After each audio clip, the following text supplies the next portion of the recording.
મનુષ્યની અતિ ઉદારતા એ ખરેખર મૂર્તિબંધ મૂર્ખાય. બંગાળના સૈનિકો, એ તમે શું જોઈ રહ્યા છો આ ક્રોધના ભર દરબારમાં? અરે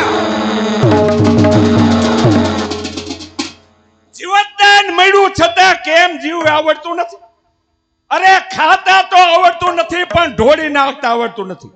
ઉપકારને જોતા નથી અને યુદ્ધમાં તૈયાર છો. મનુષ્યના અવતાર છો કે પછી પશુના અવતાર છો? શિકાર પર તાળ પાડતો સિંહ દેડકાના અવાજથી ગભરાતો નથી. ઉપકાર કે આભાર સૌ શબ્દનો ઇન્સાફ છે. આજ તારા મસ્તક ઉપર આ મોતનું હથિયાર.